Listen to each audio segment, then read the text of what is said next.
Hello students, welcome back to my channel again.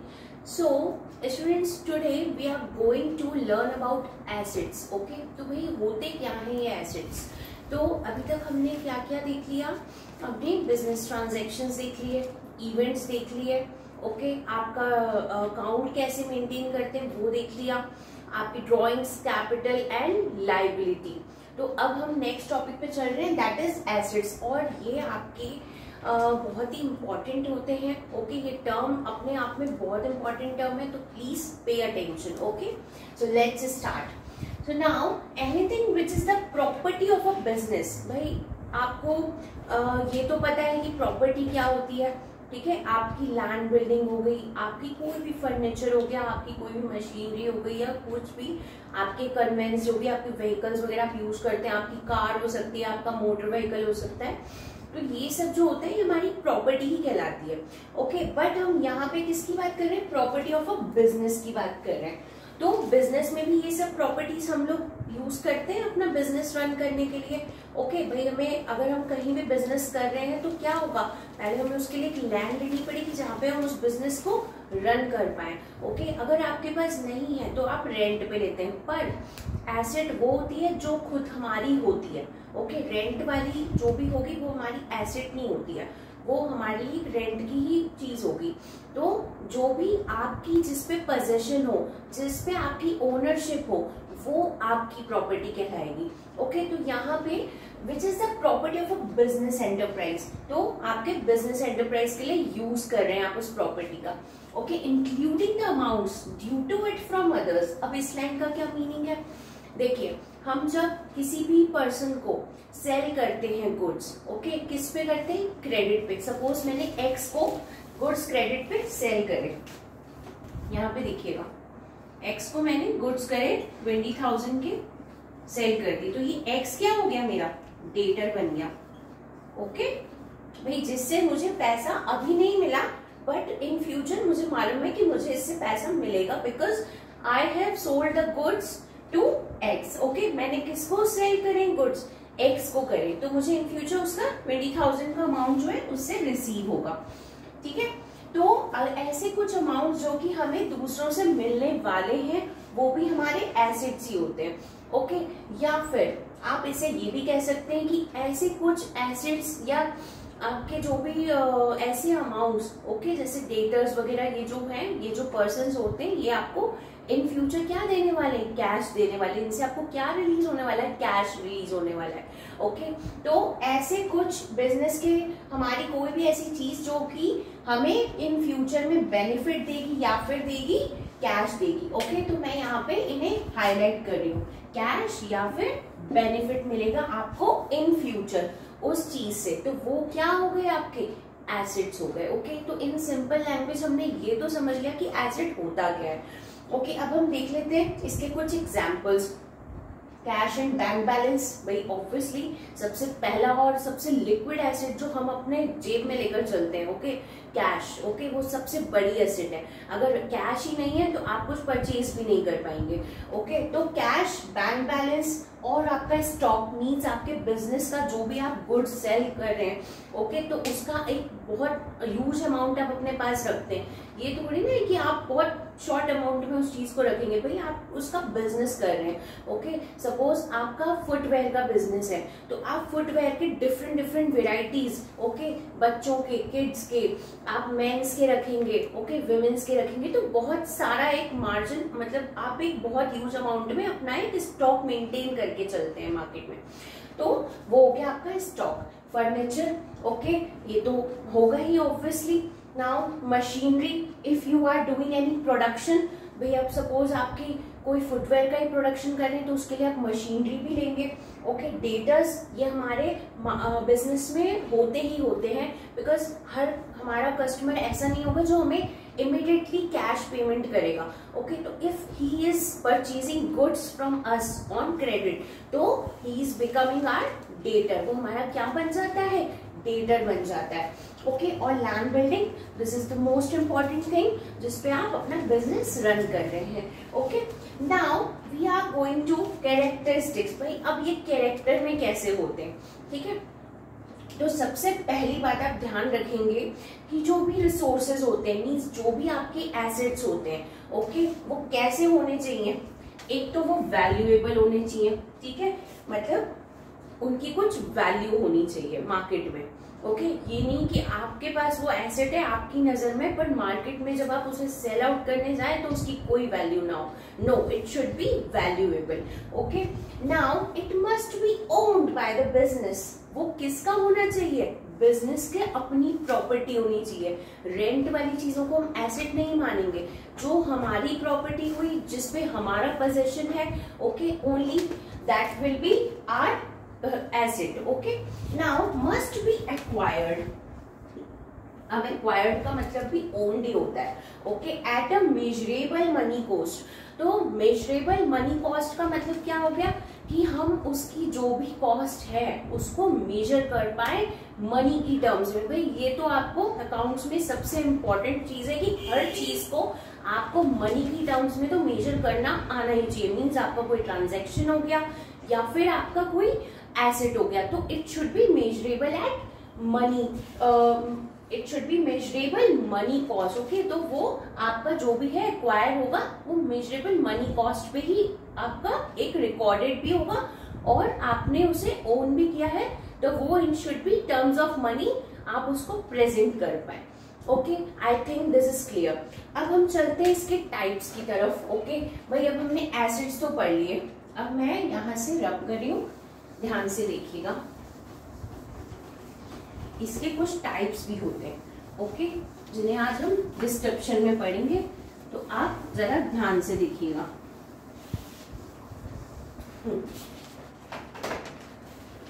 सबसे first है आपके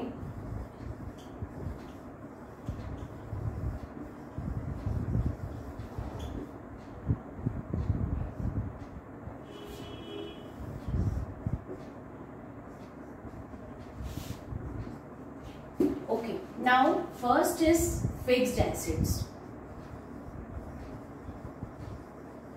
ओके, या फिर आप इन्हें और भी क्या बोल सकते हैं, नॉन करंट एसेट्स, ओके बेटा। सो फिक्स्ड एसेट्स वो होते हैं जिन्हें हम अपने बिजनेस को रन करने के लिए यूज कर रहे हैं, इन्हें आप सेल आउट नहीं करते, ओके। सो मैं यहाँ पे इन शॉर्ट लिख रही हूं, they are not meant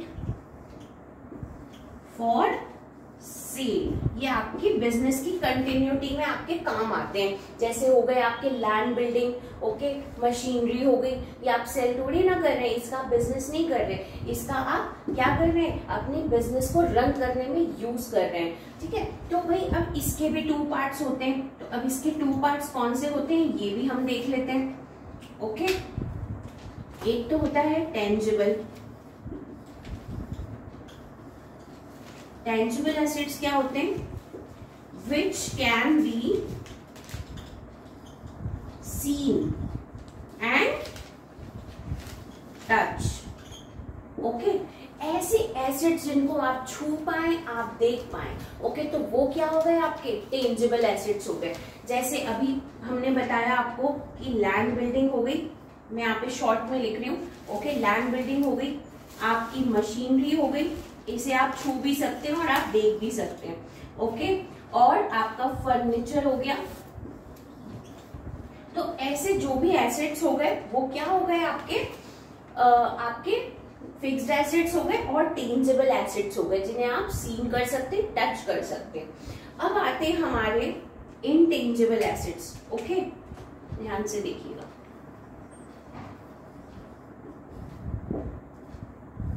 intangible assets कौन से होते हैं, which can't be seen and can't be touched, okay, जिसे आप न छू पाए ना आप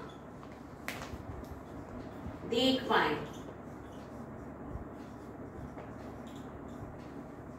तो ये कौन से एसेट्स हो गए आपके, ये हो गए आपके गुडविल, ठीक है।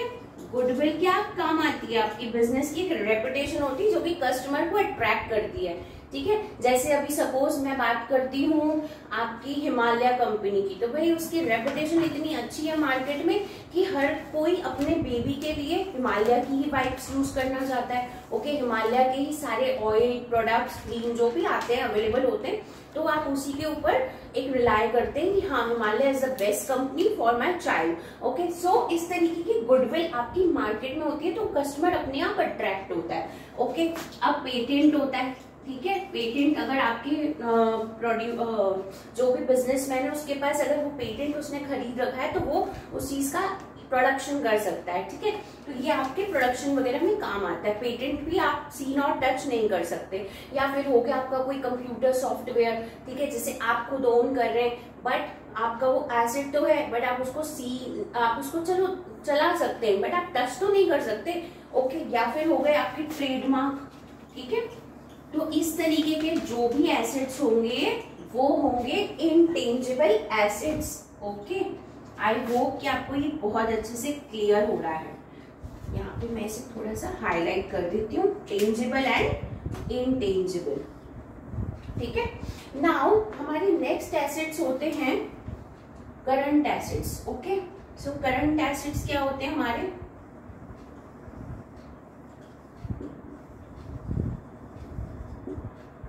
और इसको आप क्या लिख सकते हैं, शॉर्ट लिव्ड एसिड्स और एक्टिव एसिड्स, ठीक है। तो आप इन्हें किसी भी नाम से बुलाएंगे, ये आपके करंट एसिड्स ही डिफाइन करेंगे। ओके, या फिर आप फ्लोटिंग एसिड्स भी बोल सकते हैं। भाई इतने सारे नाम है आपके करंट एसिड्स के। ओके, किसी भी नाम से आए तो आपको समझ जाना है कि आपको करंट एसिड की बात की जा रही है। तो भाई अब ये क्या होते हैं, हम इसके बारे में देख लेते हैं। तो करंट एसिड्स वो एसिड्स होते हैं, जैसे हमारा कैश हो गया, ठीक है, तो वो हमारे पास हम लोग अभी उसको करंटली यूज कर सकते हैं कहीं भी। हमारा बैंक बैलेंस हो गया, हम बैंक से विड्रॉ करेंगे, हमारे लिए इजी है, ठीक है। हम अभी अभी अपने हाथ में कैश लेकर आ सकते हैं बैंक से निकाल के। नेक्स्ट हो गया हमारा, यहाँ मैं लिख देती हूँ एग्जाम्पल्स, कैश, बैंक बैलेंस, और क्या हो गया आपका डेटर्स।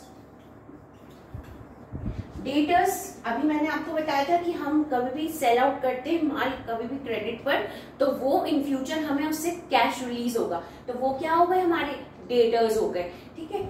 और बिल्स रिसीवेबल, अब ये क्या होती है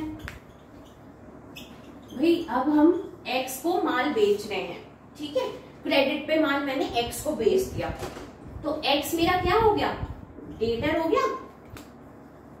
अब डेटर ने बोला कि मैं आपको एक बिल बना के दे रहा हूं और मैं उसमें ये लिख रहा हूं कि ये जो अमाउंट है ना ड्यू वाला आपको, वो मैं 1 मंथ के बाद में दूंगा। तो उसने मुझे क्या दे दिया, बिल्स रिसीवेबल, मतलब एक मेरे लिए एक बिल हो गया जिससे मुझे ये एविडेंस रहेगा कि मुझे इतना अमाउंट इन फ्यूचर रिसीव होने वाला है, ठीक है।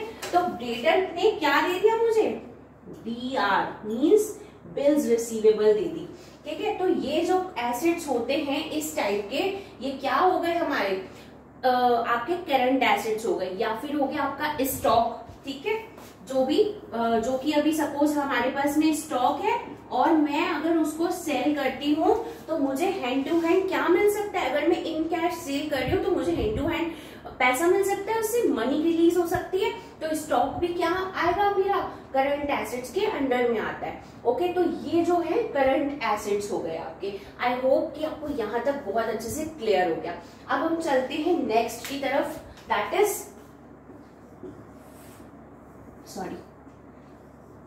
फिक्टिशियस